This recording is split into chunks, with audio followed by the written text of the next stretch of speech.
veče svima. Pravda je u Srbiji odavno mrtva. I zbog toga se ovo sve i dešava.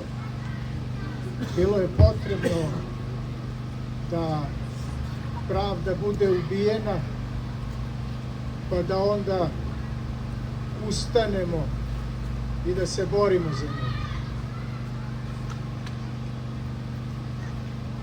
Znate, u filozofskom smislu može se reći da je život nepravedan.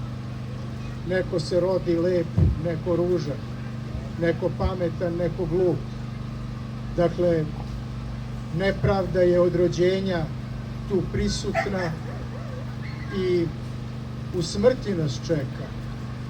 Neko umre premlad, a neko na mukama umire. I sve je to užasna nepravda. Međutim, to je nešto što spada u ono na šta ne možemo da utičemo. A u Srbiji nepravda je toliko izražena na najobičnijim stvarima. Ovde je, već kada je bila reč o Elektroprivredi Srbije, pomenuto da tu ljudi koji se bave kriminalom ulaze u preduzeće. Ti isti ljudi, taj Zvonko Veselinović, ima 46 linija gradskog saobraćajnog prevoza u Beogradu. Ti isti ljudi se nalaze na danu 63. padobranske brigade, dok su oficirima, pripadnicima 63. padobranske brigade, dok je njima zabranjeno da budu tu. Zbog čega? Zato što su podržali studentski pokret. Kud ćete veću nepravdu? Imate Radojičića i Veselinovića, a nemate pripadnike 63. padobranske brigade na danu padobranske brigade. To je toliko ne samo nepravedno, nego i suludo, da vređa i zdrav razum. Pa onda, kako je 1. novembra došlo do tragedije? Došlo je takođe zbog nepravde. Dobijali su poslove oni koji nisu smeli da dobiju poslove. Opet nekim direktnim pogodbama. Dakle, opet nečim što je takođe Branislav pomenuo za EPS. Umesto da se na javnim tenderima dobiju poslovi, oni se dobiju pogodbama. I naravno onda se plaćaju provizije tamo gde treba. I naravno, kada onda nemate elementarnu pravdu kod dobijanja posla, pa nestručni dobiju poslove, pa onda dođe do tragedije, tek je to nepravda. Tih 16 ljudi koji su izgubili svoje živote ispod nadstrešnice, to je nepravda. To je nepravda gde cela Srbija vapi za pravdom. I mi svi ovde već skoro godinu dana vapimo za pravdom. Pokušavamo da dopremo do svesti onih koji su izgubili svaki osjećaj za pravdu. Mi apelujemo na gluve, mi apelujemo na lude i to je zaludan posao.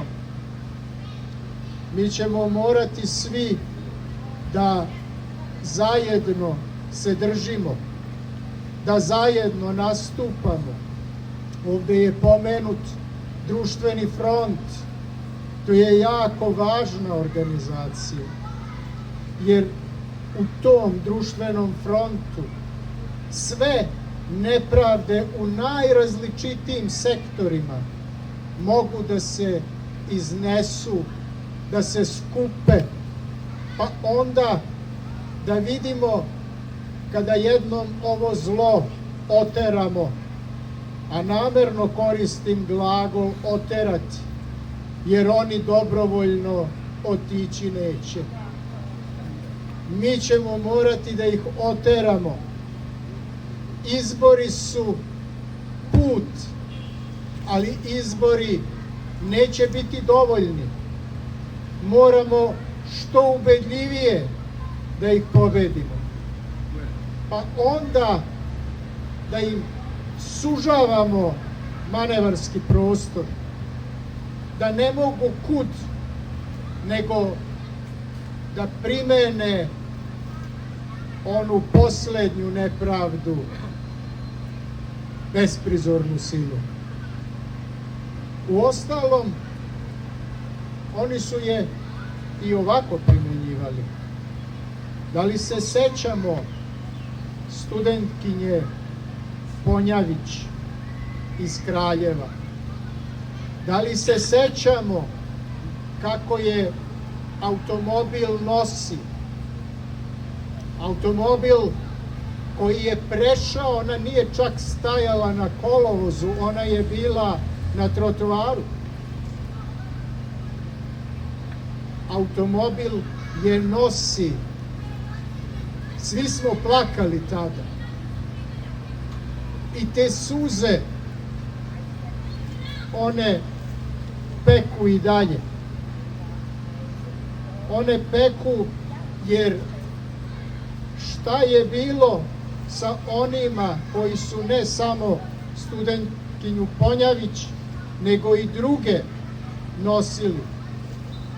Njih je onaj koji je dobio nadimak Kulja još u gimnaziji, njih je pomilovao.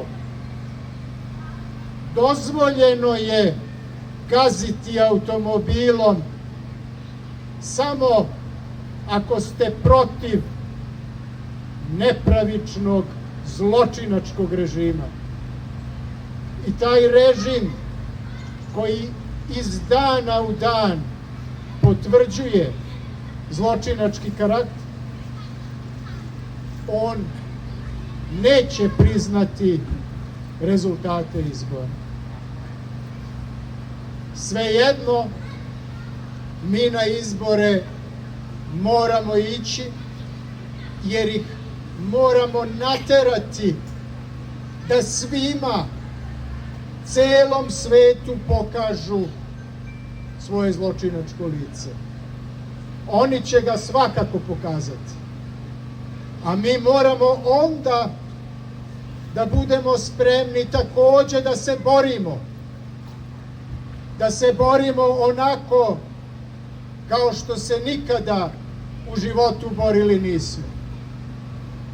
I tek tada ćemo moći da izborimo našu republiku koju je organizovani kriminal od nas oteo. Borba za republiku biće borba za pravdu, biće borba za sve nas. Mi, kada to uspemo da uradimo, onda ćemo moći da se borimo za pravdu u pravom smislu te reči. Jer ovaj sistem je toliko naopak da on nepravdu zove pravdu. Kriminalce miluje, pravednike zatvara.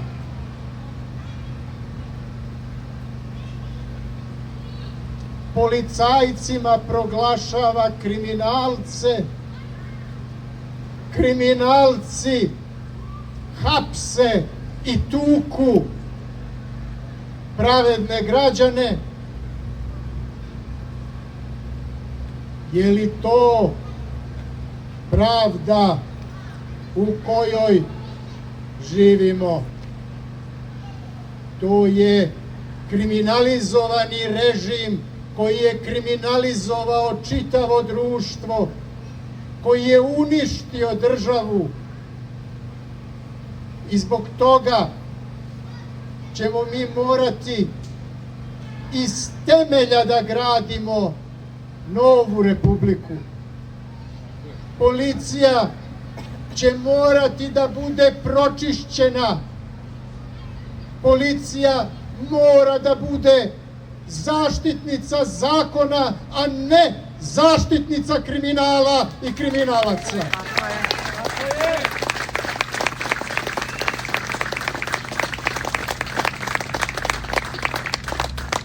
Sudovi, tužilaštva morat će da budu pročišćena do kraja, da se vidi ko je kako tužio, optužnice sastavljao, ko je kako sudio, da li po pravdi ili u strahu od kulje. Ako je bio uplašen, to ga ne opravdava.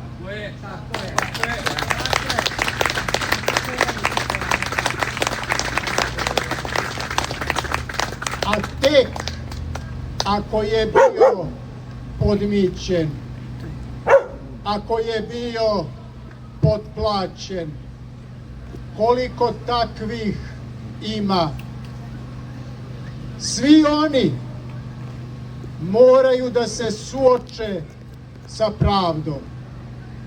Moraju da vide, kao i svi koji ih gledaju, kako će proći onaj čija je dužnost da poštuje zakon, a on se ogrešio i o zakon i o pravdu.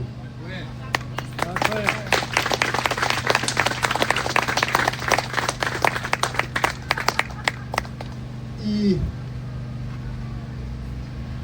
u tom smislu bez jasne vladavine prava koja je ovdje pomenuta ne može da bude ni istinske pravne države. To su srodni, ali ne istovetni pojmovi. Jer vladavina prava znači da će zakon biti u skladu sa pravdom, pa će se onda poštovati u pravnoj državi. Vi možete da imate nepravičan zakon. Podsjetit ću vas na rasne zakone u Trećem rajku. Ti zakoni su bili poštovani, nažalost. Dakle, moramo da imamo zakone u skladu sa pravdom, pa onda da se oni poštuju. I onda ćemo biti na putu civilizacije. Mi smo u jednom nepravnom stanju. Mi smo u stanju poniženih i uvređenih. Mi smo građanke i građani koji stoje pognutih glava pred Milenijum timom pred Zvonkom Veselinovićem, pred Milanom Radojčićem. Pa ko su oni? Ko su oni? Kriminalci! I da li mi to možemo i dalje da trpimo?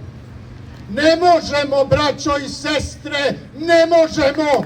Moramo da ustanemo i da pokažemo da smo mi potomci Karađorđevi i Miloša Obrenovića i Mihajla Obrenovića i Petra Karađorđevića i partizana koji su se tukli protiv okupatora. I mi danas ustajemo protiv okupatora domaćeg, a ne zbog toga i najgoreg. Jer kad je stranac pa okupirao, onda je to razumljivo. Ali kad je domaći pa je okupirao, onda to ne samo da je nerazumljivo, nego tome nema oprosta. Ne može biti. I svi će oni morati da odgovaraju. Jer ako ne odgovaraju, onda nema pravde. A mi danas govorimo o pravdi. Mi vapimo za pravdom jer živimo u zemlji nepravde. Mi vapimo za pravdom jer su nas kriminalci uzjahali i neće da sjašu. E pa ne može, sjahaće i odgovarat će jer drugačije biti ne može. Odgovarat će!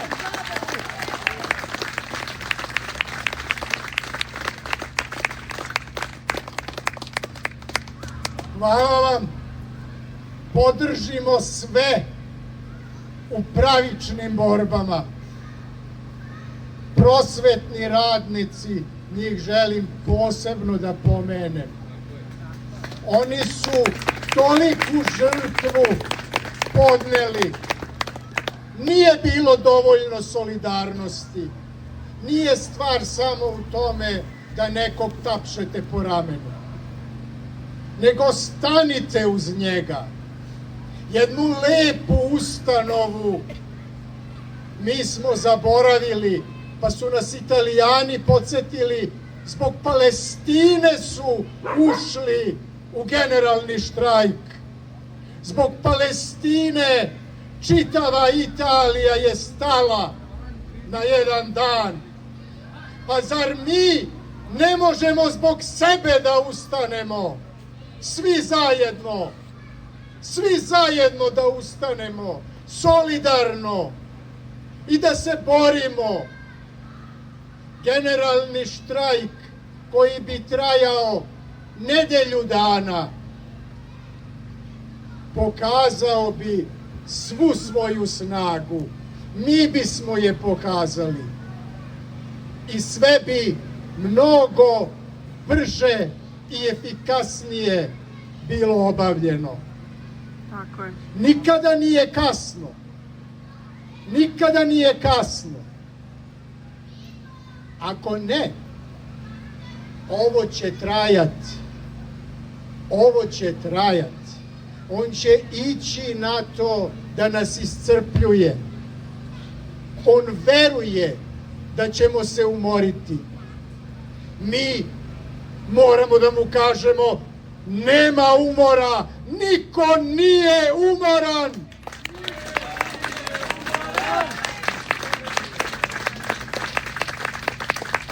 Nije umoran i neće ni biti umoran. 1. novembra idemo za Novi Sad.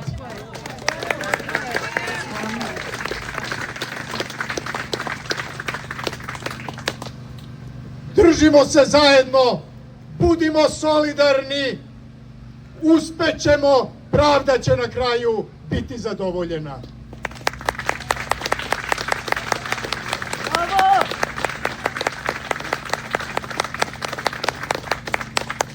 Hvala puno, profesore. Da li neko možda ima pitanja za profesora?